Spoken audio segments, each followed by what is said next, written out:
Good afternoon, everyone. Welcome to the regularly scheduled meeting of the Ways and Means Committee. And I'm John Quincy. I'm the chair of the committee, and I'm joined today by Council members Yang, Palmasano, Council Vice President Glidden, and Council Member Johnson. Thanks for joining us. We're a quorum of the Ways and Means Committee, but this is a rather special occasion, so thank you for joining us. I think we'll begin with the first thing. It's on the presentation. It's from our Civil Rights Department. And this is a presentation on voter outreach and education plans as presented by the 2016 Urban Scholars. Cassidy, if you would join us and lead us through the agenda, that would be great. Awesome. Thank you so much. Good afternoon, Mr. Chair, Council Vice President Glidden, members of the committee. My name is Cassidy Gardenier, and I'm the Assistant Director of the Civil Rights Department and the Director of the Urban Scholars Program. With me today, I have Erin Brink Johnson and Brittany Rice, two of our program coordinators of Urban Scholars, as well as the 2016 cohort. We have representation from the state of Minnesota, Minneapolis Public Schools, the Parks, Greater Twin Cities United Way, Hennepin County, and of course the scholars who've been placed here this summer.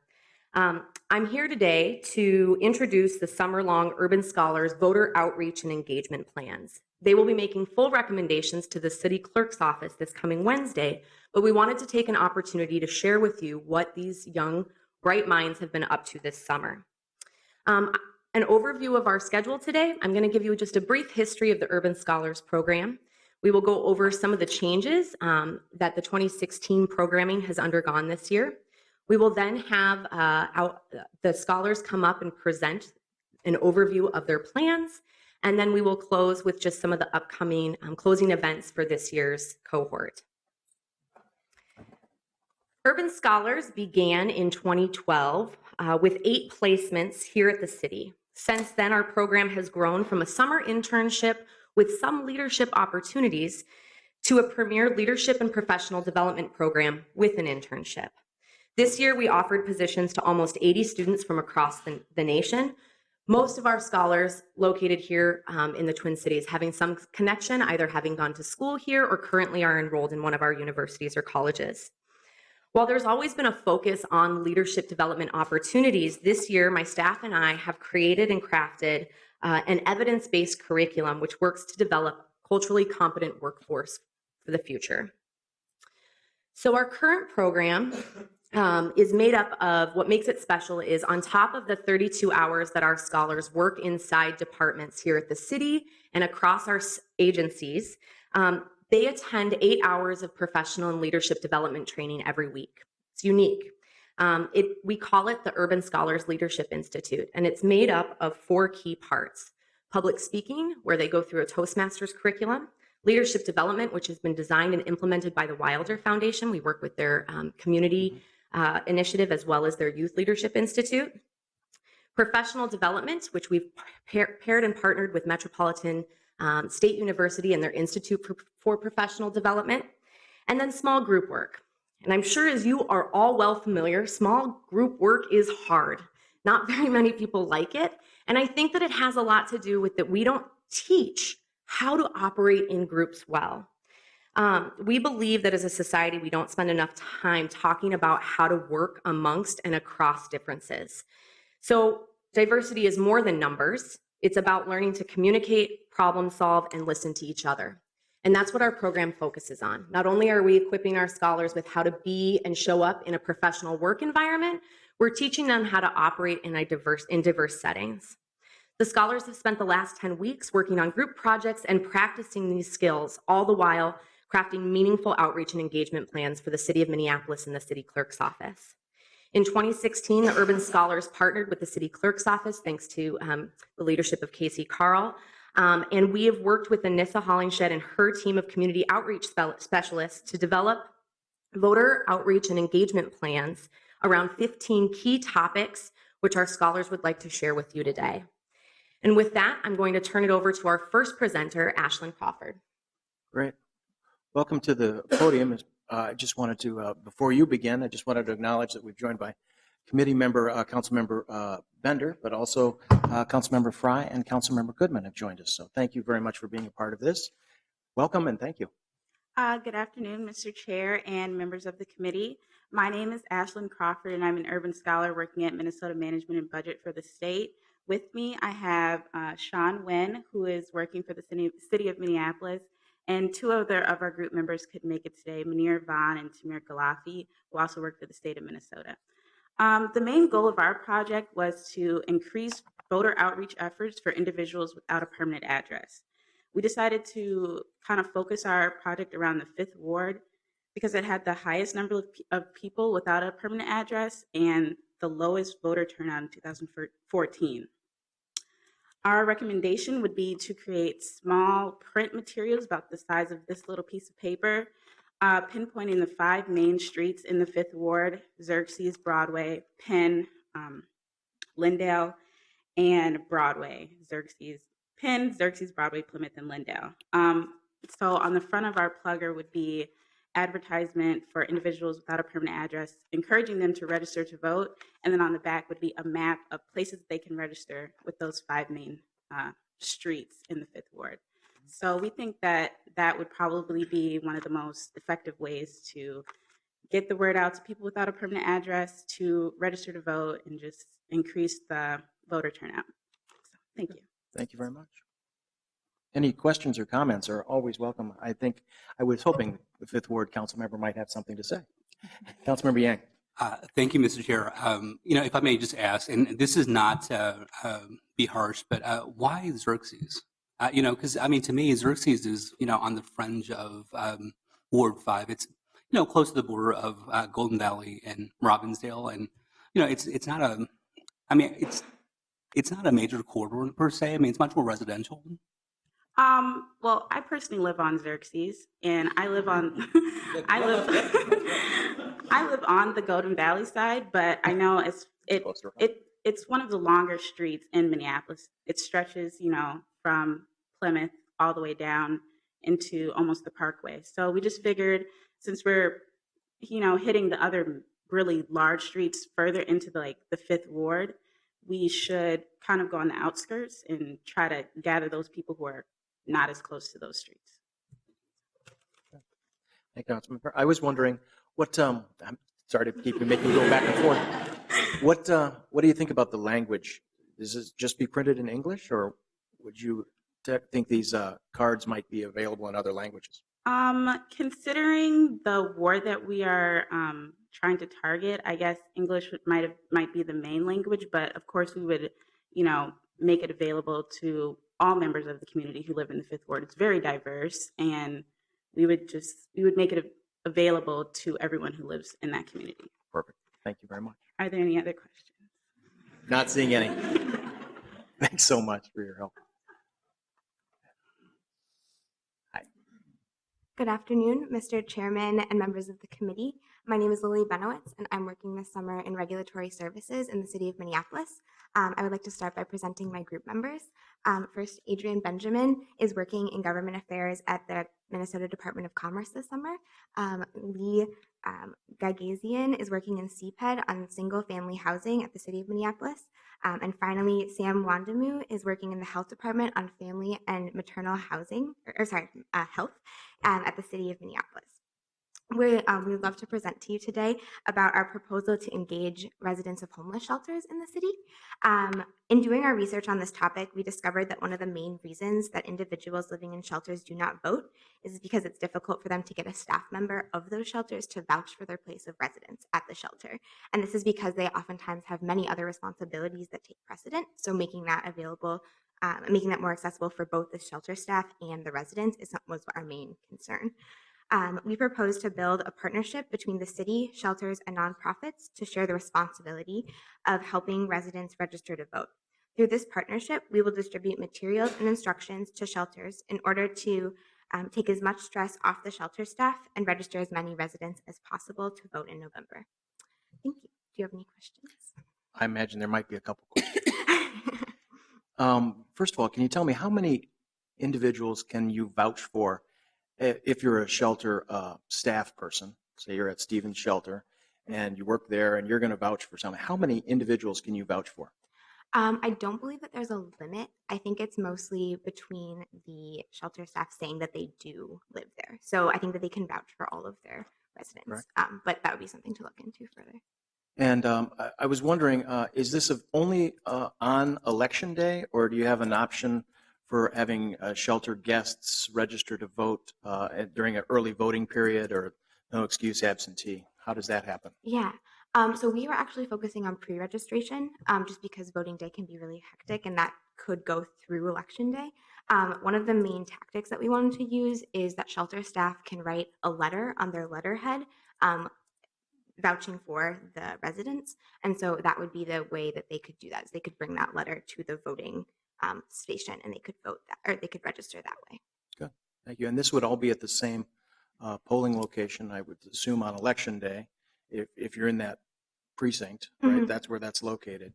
And then early voting or other things could be done at the more centralized polling location. Correct. Great. Thank you very much. Are there any other questions, comments? Okay, not seeing any. Great. Thank you very so much.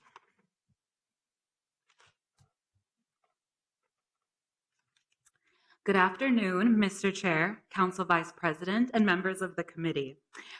My name is Frida Alvarez, and I am currently an urban scholar with the state of Minnesota in the Department of Employment and Economic Development.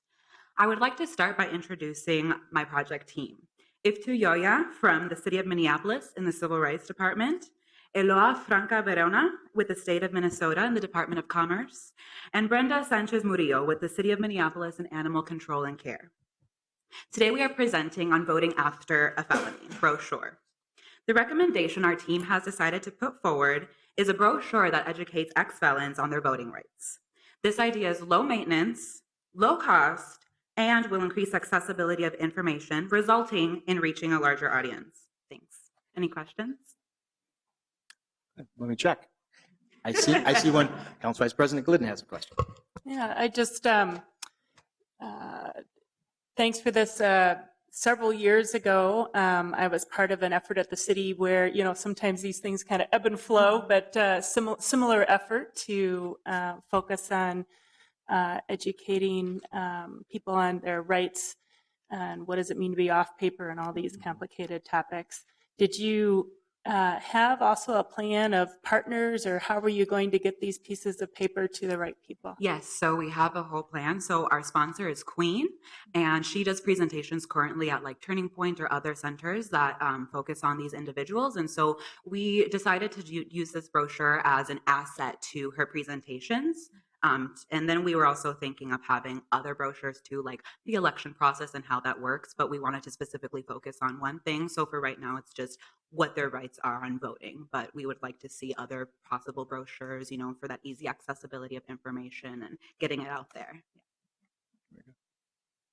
Thank you very much. Well Thank done. you.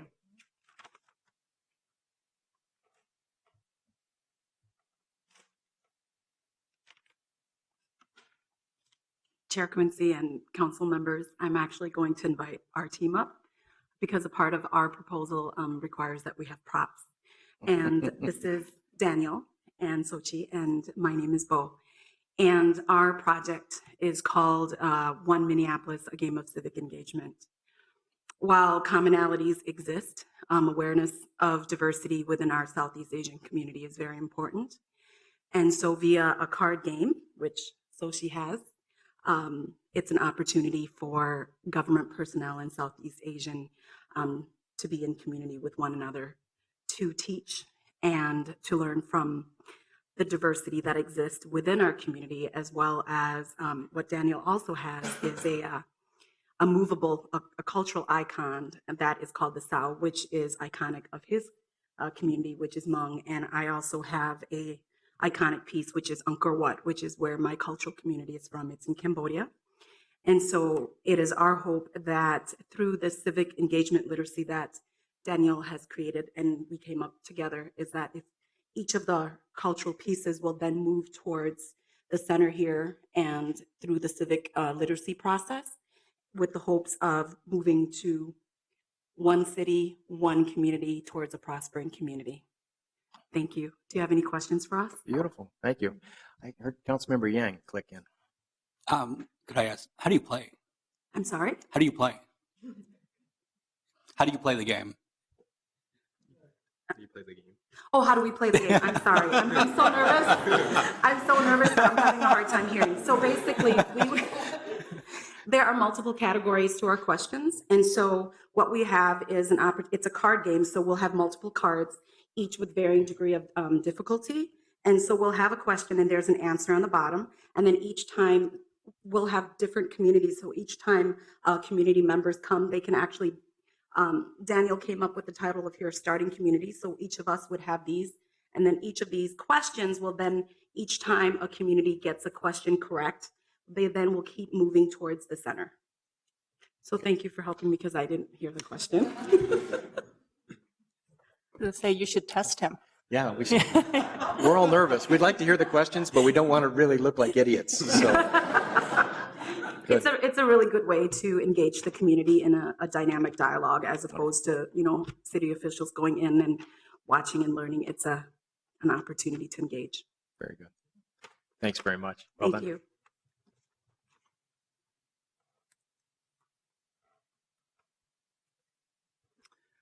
Mr. Chair, Council Vice President, and members of the committee. My name is Abdullahi Abdullah, and I'm currently an urban scholar with the City of Minneapolis, the Public Works Department. I'd like to introduce my team, Ayan Saeed of Greater Twin Cities United Way, and Bala Kwebli of the Department of Public Safety. We were lucky to work on a project this summer that we are very, very passionate about called Building Civic Literacy in the East African Community. And as we know, the East African community is not fully engaged in the public processes of this country and the democracy in general. And we thought we might need to leverage systems that are already in place, like utilizing the religious leaders and connecting with them as well as elders, and then providing cultural awareness programs so that the religious leaders and elders can teach their communities and the message will come from them instead of coming from the city. Thank you for your time. Any questions? Very good. Thanks very much. Any questions or comments for this gentleman? Not seeing any. Thank you very much. Maybe you guys could play the game with them and Yeah, definitely. on the other side. Good.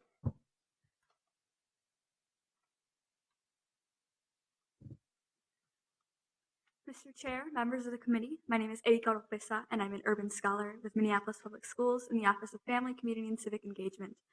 I would like to introduce my team, Brenda Compean Morales with Minneapolis Park Board and Community Outreach and Access, and Marina Campbell Vargas in the City Hall with City Clerk's Office. Today we are presenting on improving civic literacy and voter engagement in the Latinx community.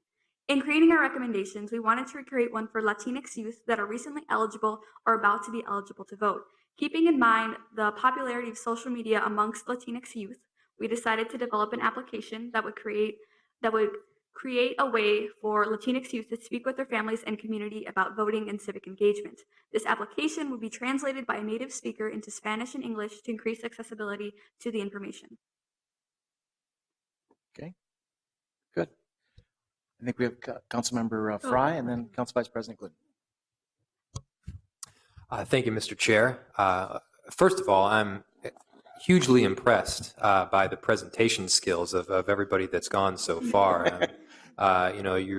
You look good, you're dressed well, you're standing tall, you're smiling. I'm honestly blown away. You're doing a tremendous job. So thank you specifically for your work on voting outreach. I've been getting updates from our city clerk, and I realize you guys are doing some really good jobs. So with this application that you're talking about, how does the translation take place? Is it you speak into the phone and then the translation takes place thereafter too? Is that how it works? So the application would be developed by a third party that's well-versed in making applications that have dense amounts of information called Guidebook.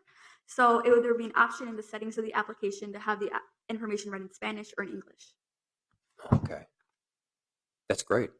That's really great. Yeah, thanks for that. Council Vice President? No? I'm just checking to see if Councilmember Johnson is looking for that app yet. And he's a little more technologically oriented than, well, than most everybody, but especially me. But thank you. Thanks very much.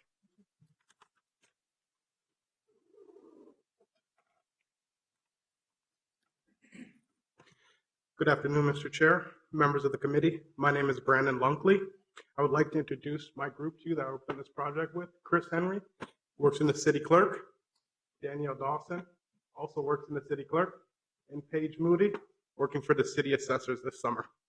Our project was building cultural competency among election judges. And our recommendation was a comprehensive training plan that is focused on providing cultural customer service to help foster a more inclusive and inviting voter experience for the many diverse communities that call Minneapolis home. Thank you for your time. Perfect. How would you go about that? Let's start with you identify each precinct would have a different set of election judges. They would have different interests and cultural competency required. How would you identify those needs in advance? We've identified 3 paths that we can take. So one would be a facilitation path where the head and election judge get trained on the cultural customer service in terms of framing it as customer service so we can be inclusive to everybody. Also, we've inquired about a video where we would post it on the portal there and the election judges could watch it at their earliest convenience. Oh, so something in advance. They know they're going to be an election judge, but they can look at that before they show up. So their extent of their training is not just a few minutes there with the election judge, head judge on polling day. Yeah, so we've created multiple alleyways to address that issue. Very good. Councilmember Yang. Thank you, Mr. Chair. Mr. Longley, you and I chatted a bit about this, and I'm just wondering, in situations where you're in a precinct that, let's say has a heavy population of Hmong or Somali, and the head judge is Hmong or Somali, in those situations, we're asking them to do several different things, right? We're asking them to provide their language competency, but we're asking them to be an election judge as well. And, so in those situations, how do we make it easier for those folks to actually do their jobs and do it well? And, how can we make it better for them? I think 2 suggestions on that. One, I think we should try to find a comprehensive way to make sure that community members can serve more than one constituent in terms of speaking for them and translating for them.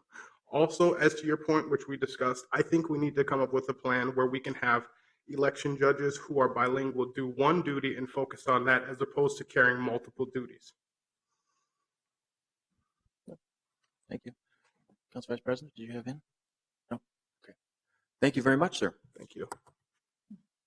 Great.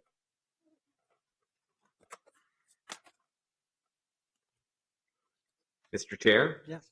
Members of the committee, my name is James Berg, and I am currently an urban scholar with Hennepin County Central IT.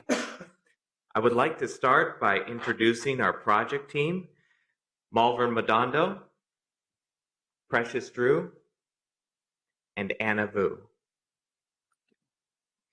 Today we are presenting our Southeast Asian voter outreach through social media project.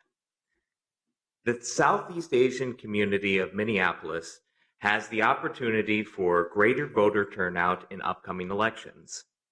We recommend initiating voter engagement through face-to-face engagement at community events and sustaining these outreach relationships through social media using our hashtag #FeelMyVote. Thank you for your time. Great. I see tags are coming up already. So, Council Vice President Glidden, please.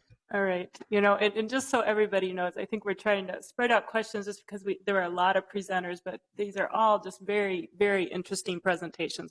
We know there's a lot beyond it too. But okay, you can't leave it like that. Oh, yeah.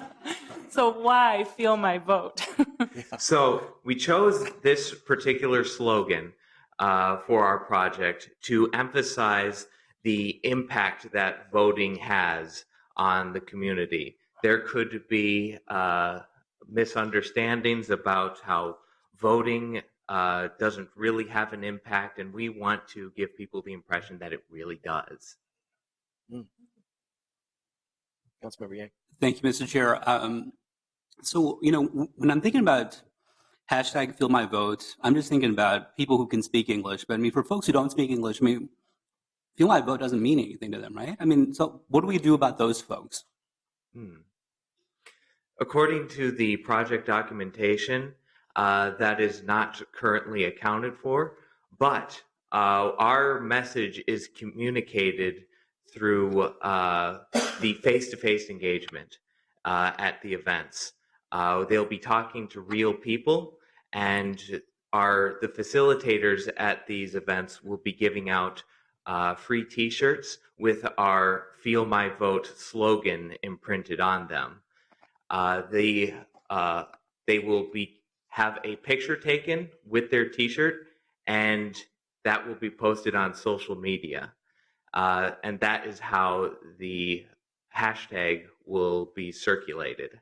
So, Mr. Berg, earlier there was a game that included several cultural communities within the Southeast Asian community. So I can name, Hmong, Cambodian, Vietnamese, Lao. I mean, just 4 groups amongst many other groups, there. And I'm wondering, I mean, if you do these events or if you go on social media and, post this sort of stuff, I mean, wouldn't you need some sort of liaison of some sort that speaks a language to be able to communicate with folks, especially because I think, I mean, when I think about hashtag feel my vote, I mean, it certainly reaches a demographic that is young and that, speaks English and that goes to social media. But I mean, for folks who are older who, in my view, I mean, at least in the Hmong community, I mean, the older folks are actually the ones who go out and vote.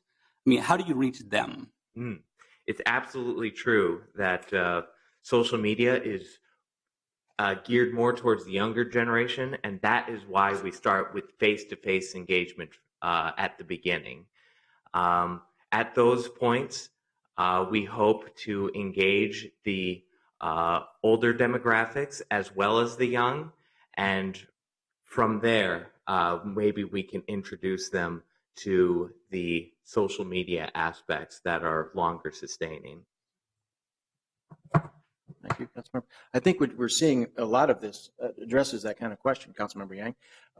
We're really trying to reach out early to establish voting as a behavior in a young person. Those are the people who aren't voting at an incredibly low rate. Less than 30%, I think, is something I'd heard about youth voting who are eligible to vote.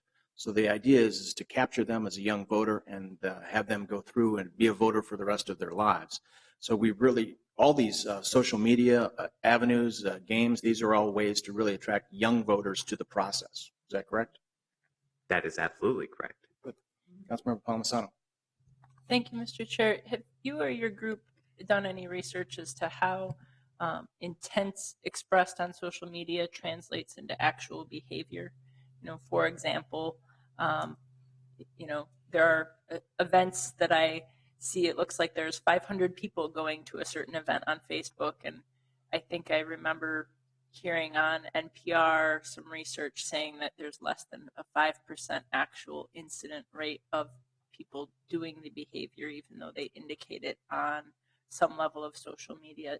Did you look at any of that research? Do you have any information about that? Because we don't.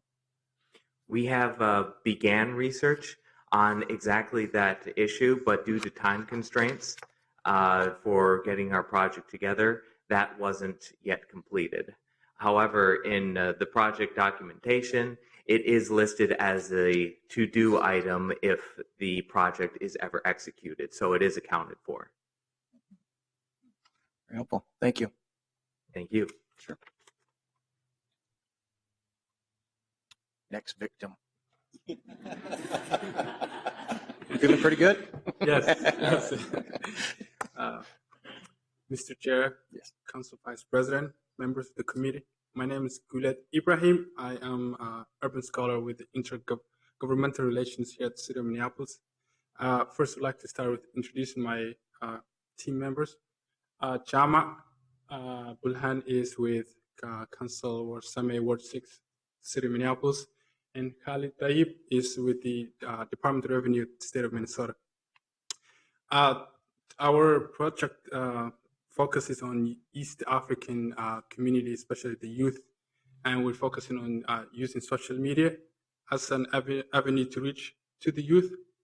And we one recommendation we came up with is the message to the youth, the East African youth, which would be in English and wouldn't be different than any other message the city will be using to target youth voters.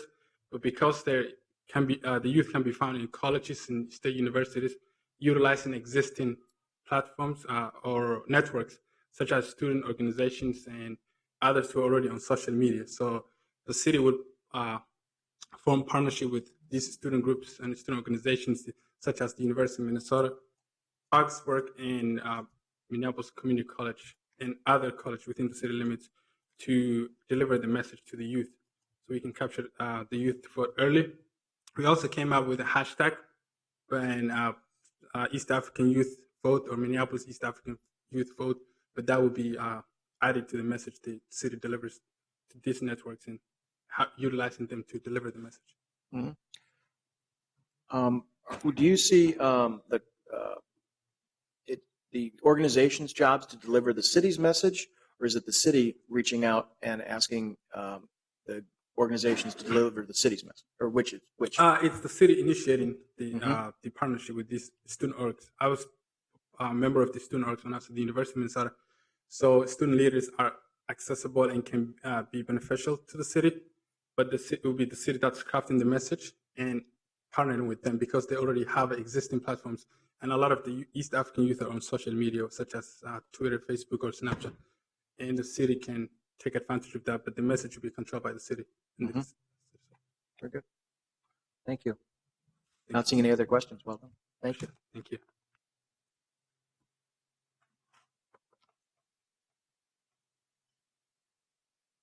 Good afternoon, Mr. Chair, Council Vice President, members of the committee.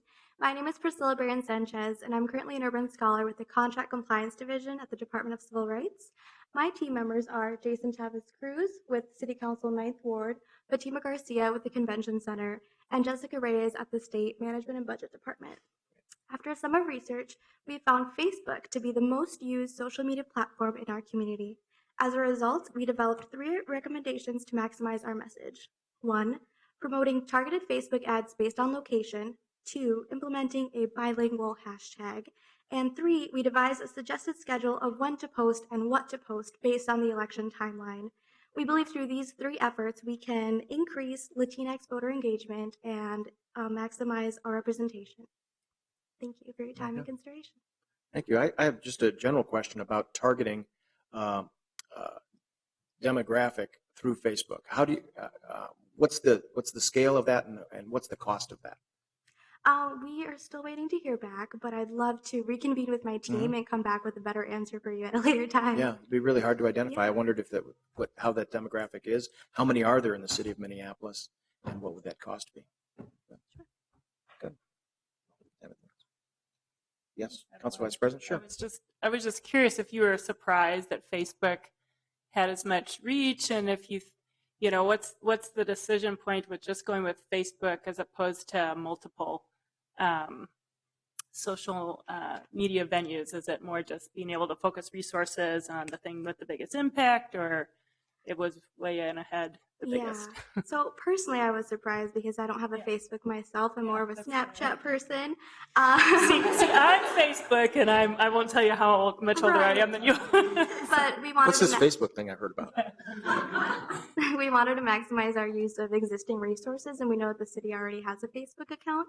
And we spoke with Minister Hollingshead at City Clerk's office and understood the process of opening a Facebook account and that. So we wanted to be conscious of time, and we wanted to funnel our resources and any budget that we may have into the most used social media platform, but we'd love to expand. Thanks so much.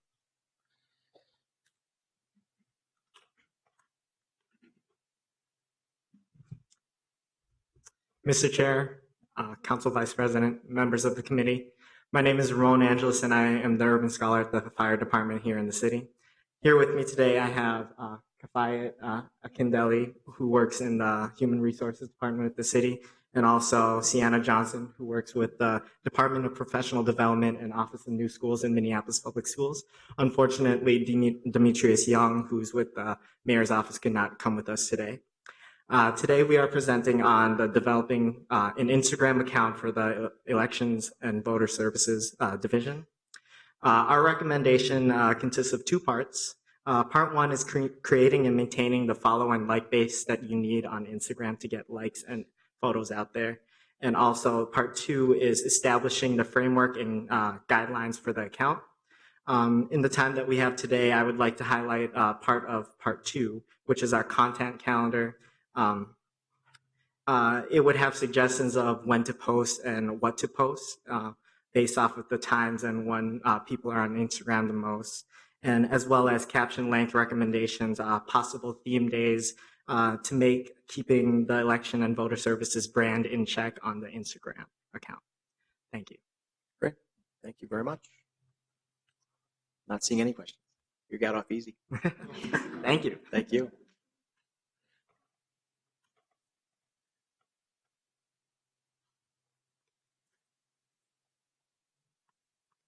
Good afternoon, Mr. Chair, Council Vice President, and members of the committee. My name is Umar Hassan. I am an urban scholar with the City of Minneapolis, Department of CPED in the Division of Multifamily Housing. Today with me are my group members, Isa Kibira, he's with the Minneapolis Park and Rec, Markel with Minneapolis Public Schools, and Mariah Mendoza, who unfortunately could not make it, is with the City of Minneapolis. And today we're presenting on a pop-up vote in collaboration with Minneapolis Public Schools. We intend to engage youth and families in the voting process by providing essential voting information at school events. Pop-up vote is an idea that is modeled after the Minneapolis Park and Rec pop-up parks.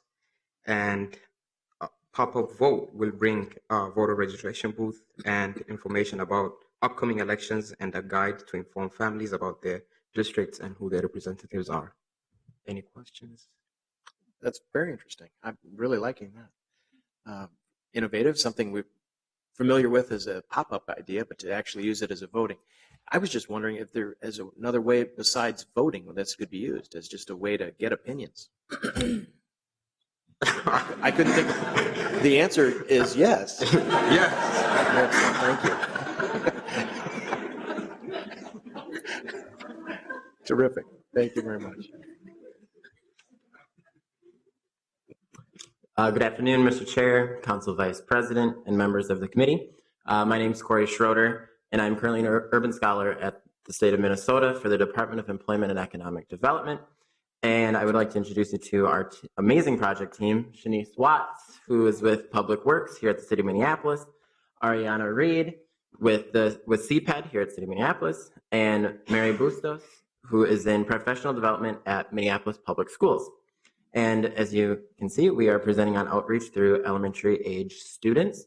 And the idea we are most excited and eager to share with you is the design of an election bee that would take place throughout the elementary schools in Minneapolis. So think spelling bee, but elections. The idea behind this is to go beyond the simple kind of voting for president activities you may have done in elementary school or middle school, and to really highlight other important offices such as judges, commissioners, city council members, and state senators.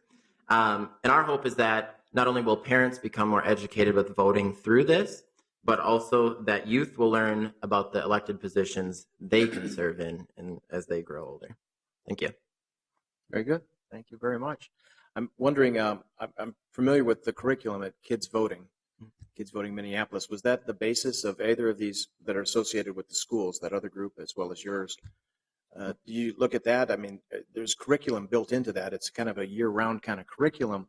Is that, what would you see the election be? How is that different, their curriculum? I don't know if we've looked too much into that in our project, but I think it's something that could be kind of condensed with it. I know there's already the district-wide spelling bee, I believe, and kind of incorporating that same model.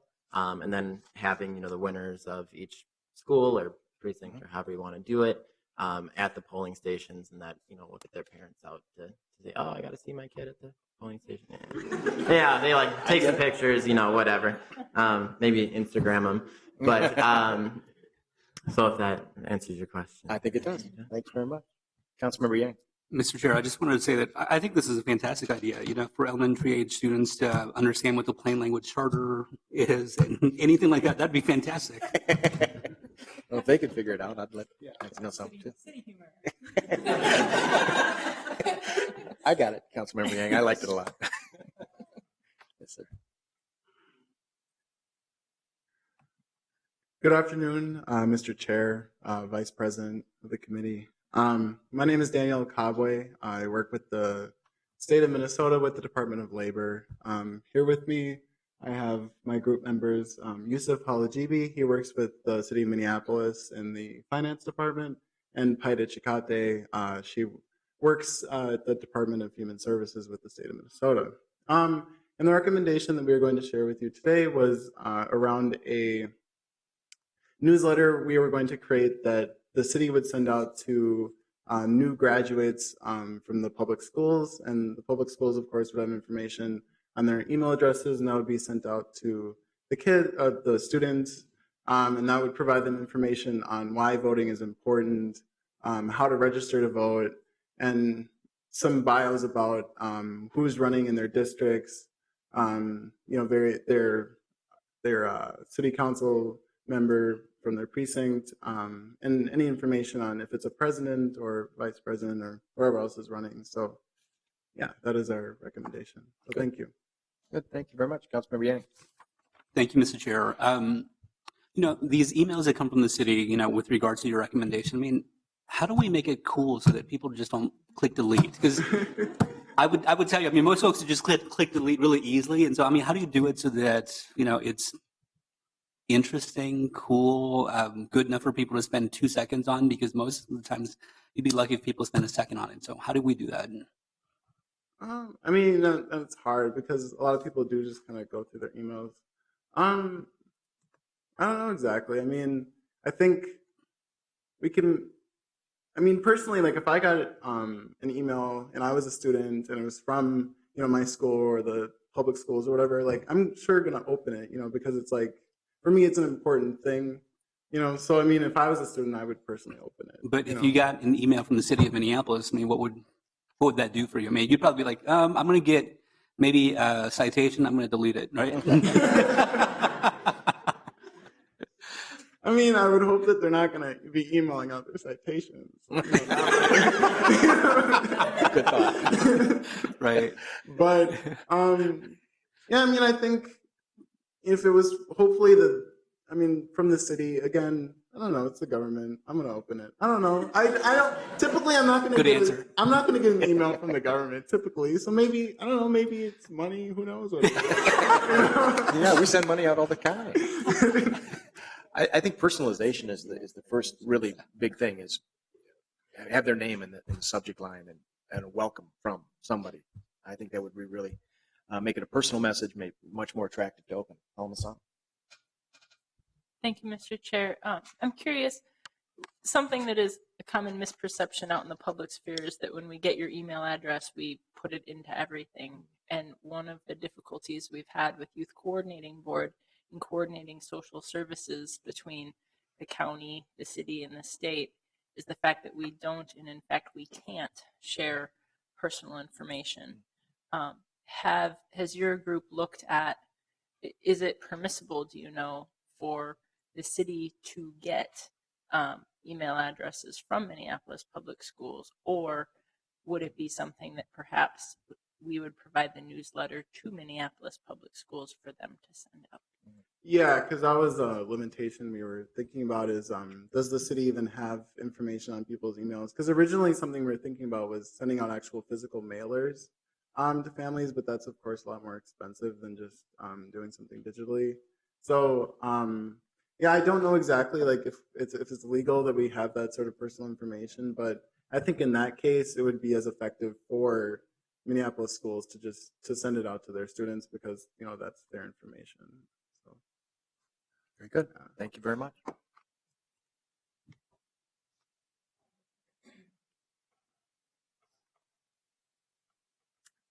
Good afternoon, Mr. Chair, Council Vice President, and members of the committee. My name is Jasmine Logan. I'm a current urban scholar with the City of Minneapolis in the Neighborhood and Community Relations Department. I'd like to start off by first introducing our project team, Igadosa Obeide. He works with the City of Minneapolis in the Human Resources Department. Juan She, who works with the State of Minnesota in the Department of Management and Budget, and Ramal Piwi, who works with the state of Minnesota and the Department of Employment and Economic Development, and regrets that she cannot be here with us today. Today, we are presenting our project focused on increasing voter registration among college students living in on-campus housing. This demographic typically has lower voter turnout and higher numbers of people registering to vote the same day of an election.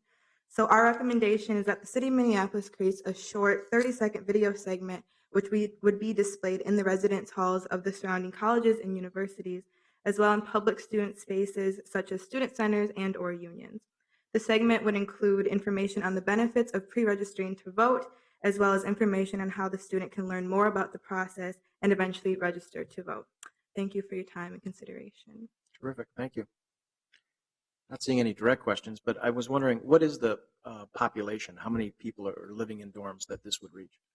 Well, right now with what our project plan was, it's specifically focused on the University of Minnesota, Augsburg College, and North Central University. And within that, counting graduate students at the U of M, I think we're looking at about anywhere from 60 to 70,000 students. But then that goes lower as we're looking just at on-campus housing.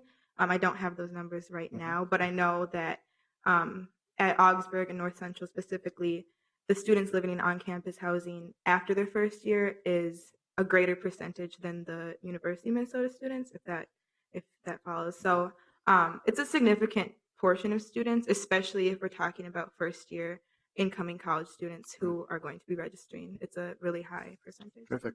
I was wondering if you've used any data that we have available, how many same-day registrations were there at those precincts that those would be most impacted by, and that could give us a better idea. Yeah. Because that's what takes up the most time at a polling place. If you want to get out of an hour-and-a-half line, be pre-registered or have everybody else. So that would really be really improve the voter experience at the precincts if we could change that. So thank you for that idea and bringing that to our attention. Thank you. Cassidy. Chair Quincy, Vice President Glidden, and committee members, thank you so much for making the accommodations to allow the urban scholars of this year to come and present. It meant a lot to them. It means a lot to our program, and I know that it will be good for the clerk's office as they're putting forward some of these recommendations this year into the future. So we are so pleased that you were able to hear about some of our recommendations. The scholars will be taking your questions, making sure that their reports and their plans have some of those final answers and or address some of your concerns. They will be making final presentations to Casey and his team on Wednesday while you all are at Committee of the Whole. Casey will be here, but his staff are going to be with us, hearing in more detail and hopefully fleshing out some of those other questions you may have. We would also like to formally invite you to attend their public recognition ceremony on August 12th, Friday, from 2 to 4 p.m. in the Minneapolis City Hall Rotunda, where we will be joined by some speakers and a short presentation followed by refreshments. So with that, thank you very much for your time. Good. Thank you very much, Ms. Gardner. Council Vice President? Thanks. I just wanted the opportunity to make maybe just a broader comment and first say thank you very much to all the urban scholars for being here. We're excited to hear what you're working on, but I'm going to kind of turn it around a little bit because really we're just excited to be able to present ourselves as public employers to you and know that we have such a highly qualified, ambitious group of young people who sought to spend your time over an entire summer learning more about what does it mean to work for the state of Minnesota or the Minneapolis Public Schools or the city of Minneapolis. And I know there is probably some sort of feedback loop that goes back to you, but I hope you really take that seriously because we want to know that we are providing to you a quality experience so you can really understand what does it mean, and I'll just in my words, to work at a place that maybe to folks who haven't had as much contact with government seems like, it's government, it's the bureaucracy, and there is some of that, but it is also an amazing creative place where you can see ideas come to fruition. Maybe they sometimes take a little longer to come to fruition than you wish that they would, but but it can happen and it can have like a huge impact on people's lives. And so we really are proud and thankful that you have chosen to spend time with us. I know I had the opportunity to hear a little bit about Gouled's work with the Intergovernmental Relations Department, and that's just one example where I know that those department staff were just very thankful for the work that he provided to them. And I know that those sentiments are repeated all across the enterprise. And so thank you to you, and I hope that we are going to see some of your faces here at the city in some coming years. So thank you. Well, great. Thank you again for everybody's presentations. Thank you, Ms. Gardner, for your work. Mr. Brink Johnson, it's nice to see your face again. There's always chance for employment. You can. And then Ms. Rice, thank you for your work. And Mr. Carl, it looks like your department is particularly Ms. Wackel-Horowitz with the elections. Ms. Hollingshed, fabulous job. Thank you so much. You guys got a great deal. There's a lot of very actionable ideas from the elections office from this work. So thank you very much for what you've done. I also wanted to take a moment to acknowledge and thank the other organizations besides the City of Minneapolis, the State of Minnesota, Minneapolis Public Schools, Minneapolis Parks and Recreation, Hennepin County, and Greater Twin Cities United Way. For without them, there would be no you. They were your hosts and funded that, so it's important to our city. So thank you again very much for your efforts, for your participation, and we wish you well. Thank you so much.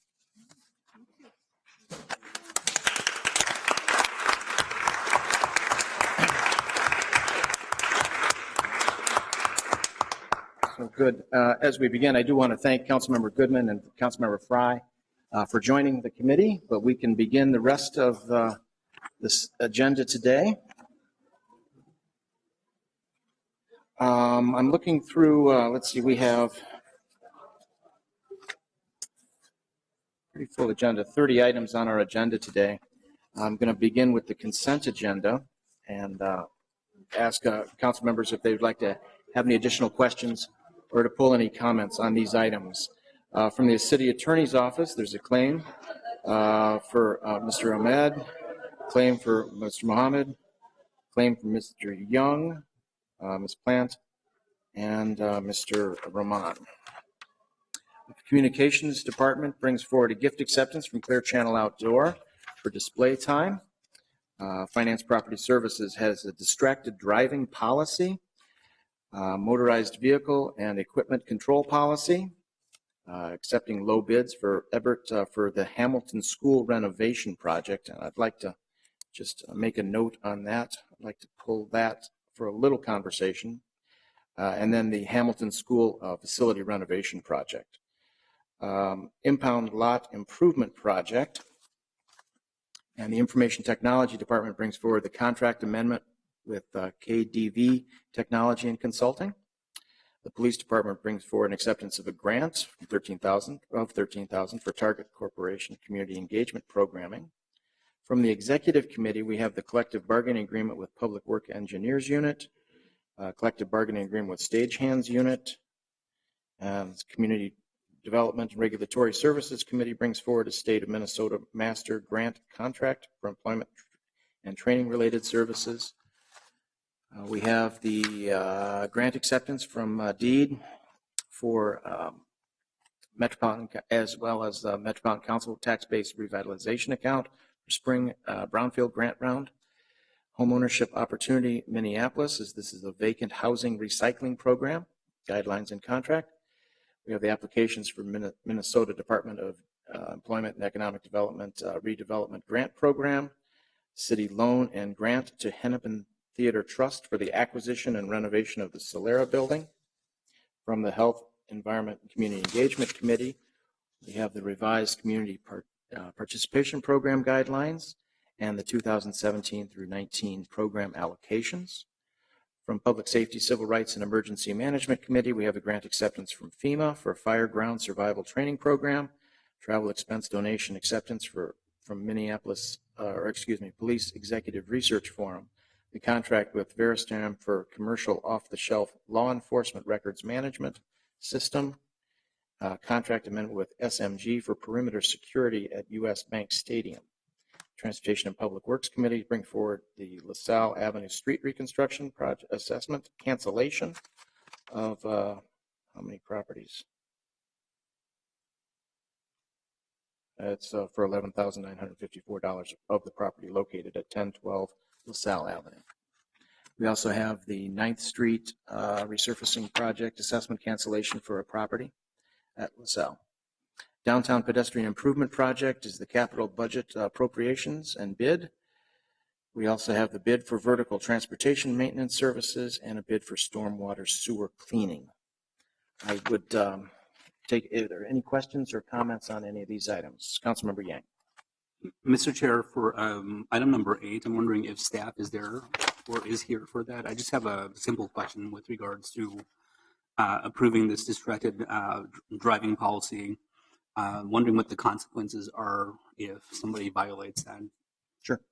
I think there is staff available. We'll pull that for a little comment afterwards. We'll pull that. Sure. Councilmember Palmisano. Thank you, Mr. Chair. I have some questions about the funding for item number 25, and I believe there's people here to be able to answer those questions. So Okay. Let's take that. So we're going to take 25 and 8. Any other questions or comments? I would like to just have everybody take a look at the 2 items related to Hamilton School renovation project, and there's one's a bid and one's construction. I don't have any particular issues with it, except that there's been some questions raised, so it's something I'd like to move forward without recommendation.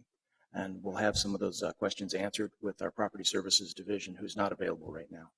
So that'll be fine. We'll deal with that on Friday, but I just wanted to forward that. I'd like to move the balance of the consent agenda for approval, except for the 2 items on Hamilton School being without recommendation, and then we'll get back to the other 2 items. So all those in favor of those consent items as presented, please signify by saying aye. Aye. And opposed? Those items go forward. And let's deal with number 8 first, if we could. Ms. Velasco-Thompson, could you join us on the distracted driving policy? And Councilmember Yang, would you like to readdress your question and see how we can? Sure, Mr. Chair. With regards to this adoption of this distracted driving policy, my question is just, what are the consequences for a first violation and so on? Council Chair and the rest of the council members, my name is Ellen Velasco-Thompson from Risk Management and Claims and Finance. To answer your question, Councilmember Yang, I have made it very, very clear in my visits with the labor management groups, all the business agents, that this particular program will not be utilized as a way for disciplinary action.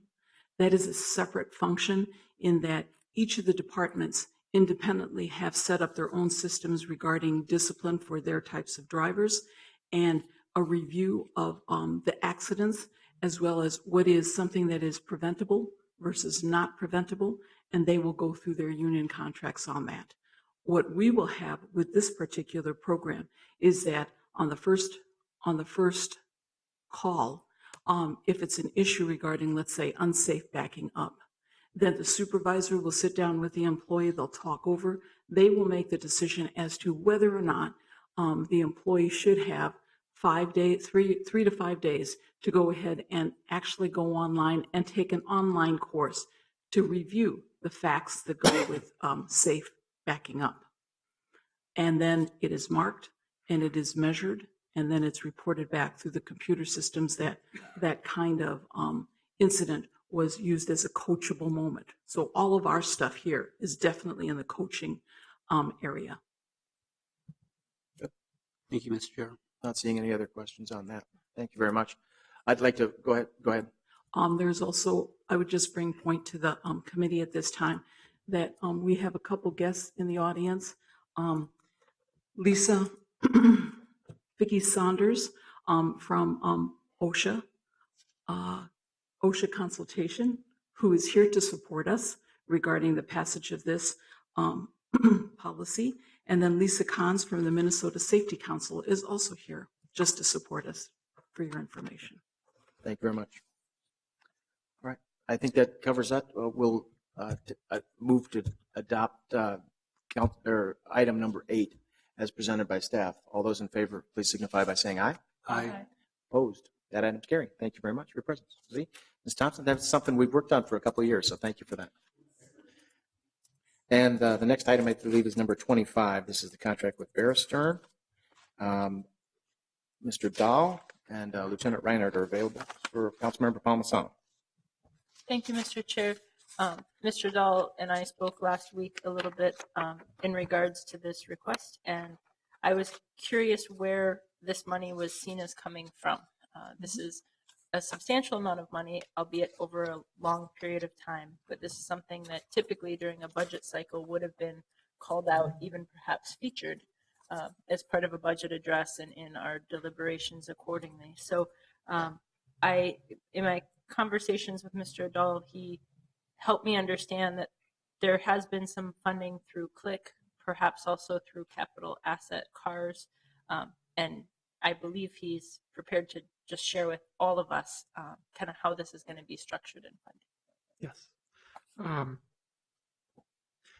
Committee Chair Quincy, Vice President Glidden, committee members Otto Dahl, Chief Information Officer for the City of Minneapolis. Chair Quincy, Councilmember Palmisano, there's kind of 3 areas of cost associated with the contract. One is the implementation and warranty costs for establishing the software system and making it live for the police department and others to make use of. The second area is the ongoing maintenance and support of that software system over the course of, as configured here, for up to 12 and a half years. And then the final cost associated with the project is, in the past with the current CAPER system, the system was built by city employees, and therefore if we needed to make any changes to the software, that was done by the city internally, and there was no outlay of direct funds to accomplish that.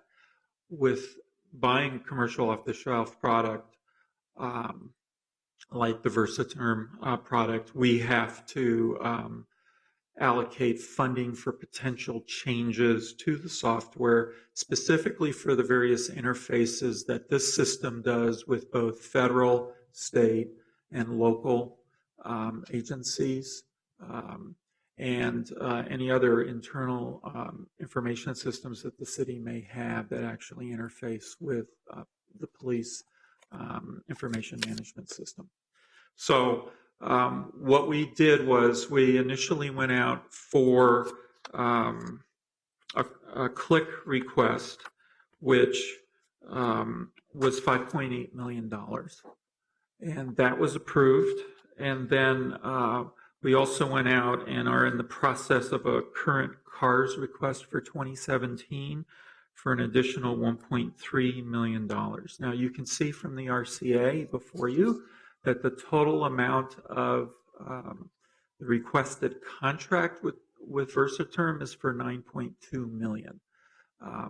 As is typical with these sorts of projects, we position ourselves to be able to support potentially the cost of all that maintenance and support going forward. So what you will find if you look at the CARS request, there's an indication of the ongoing year-over-year maintenance and support dollars that would be required over time.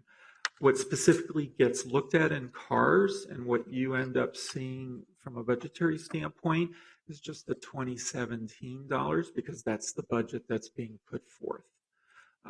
And so that's why you're seeing just a total of $7.1 million between the CLIC and the CARS request to date. That will get us through the implementation costs and several years of support and maintenance. And we will then look at our avenues for completing the funding necessary should we need all $9.2 million. In particular, That last category of expenses, if we need to make no changes to the software, then obviously we won't be spending that money over time. Our history has shown, though, that we will use some of that money over time. And so that is the current structure of funding relative to expected total costs of $9.2 million. Thank you, Mr. Chair. Mr. Dahl, we have it in front of us from the RCA perspective as $9.8 million. And so just to make sure I understand you, that additional $2.7 million that isn't accounted for in the way that you've just laid it out, would that be a future CARS request, or would that be a future budgetary request, or would that come from some police department budget that we're not? Chair Quincy, Councilmember Palmisano. Yeah, there are multiple avenues the city could take. You could come through CARS. You could come through putting it within the IT department's rate structure itself. Traditionally, that is reserved for things that are of an enterprise nature. PIMS happens to be accessed by a number of departments, and so that's a possibility. Or the third option is that we actually come forward with some budgetary request at some point in the future. Okay, thank you. Mr. Chair, Mr. Dahl, from the aspect that it is an enterprise issue, how does VersaTerm help us with some of the other kinds of data management issues as identified in, for example, in our data governance audit report? One of the things that was spelled out in there that there was absolutely no money at the time was for any sort of way to help the public request and receive information that may be police information. So at the time, I specifically had focused on the records information unit and the increasing backlog there. Will VersaTerm help in any way with the way that our records unit gets access to information and data requests? The police information, in other words, gets filtered in appropriate ways throughout the rest of the organization for our data needs? Chair Quincy, Councilmember Palmisano, most definitely. This is a modern implementation of records management in the law enforcement arena. Need to recognize our current CAPER system was something that was written upwards of 30 years ago. And so even though it might have been up to date for that era, the ability for us to create a much more, if you will, object-oriented relational setup so that we can easily query and pull information as necessary. The capabilities that will be afforded police and others are significantly better than what we currently have today. So I would say that most definitely we should be able to respond more easily and deal with a better understanding of the information, because as in any project like this, police will be reviewing the data and how they structure what sort of relationships they make between the information. And I think we'll just have a much stronger information store available for the various reporting and analytic tools that can be applied against it. And so that should help with our ability to respond to anyone's request for information coming from the police information management system. Thank you. That's all the questions I have. Okay, thank you. I guess thank you very much, Mr. Dahl, Lieutenant, for being here.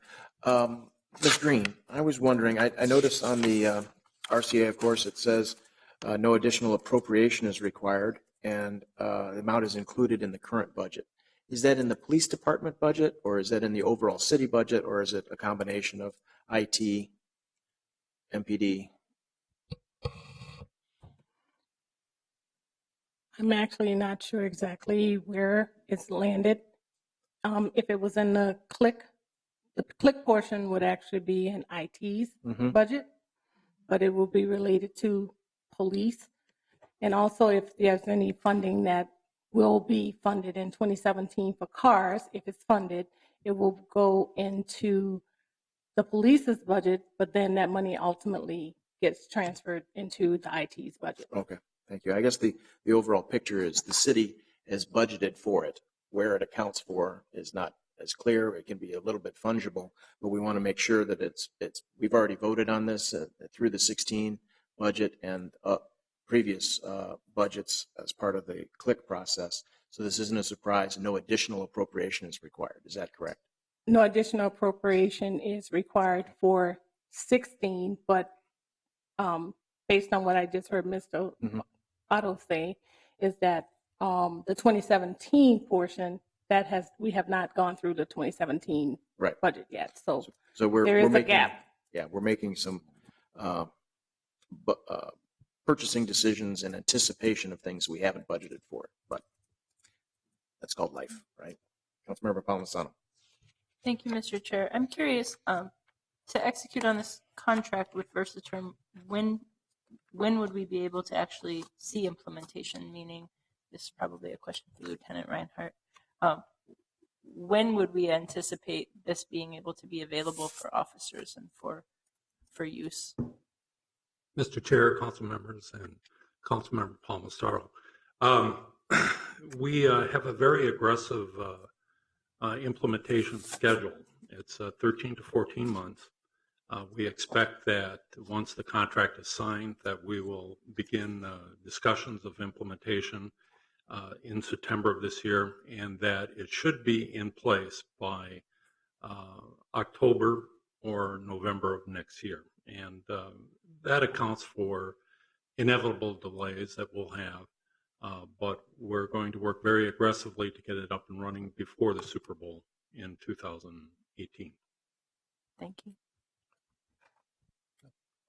Thanks very much. Not seeing any further questions on this item. Appreciate the additional information. I'd like to move approval of item number 25 as the staff recommendation. All those in favor, please signify by saying aye. Aye. Opposed? That item carries. I believe that completes our agenda for the day, so we are adjourned. Thank you very much.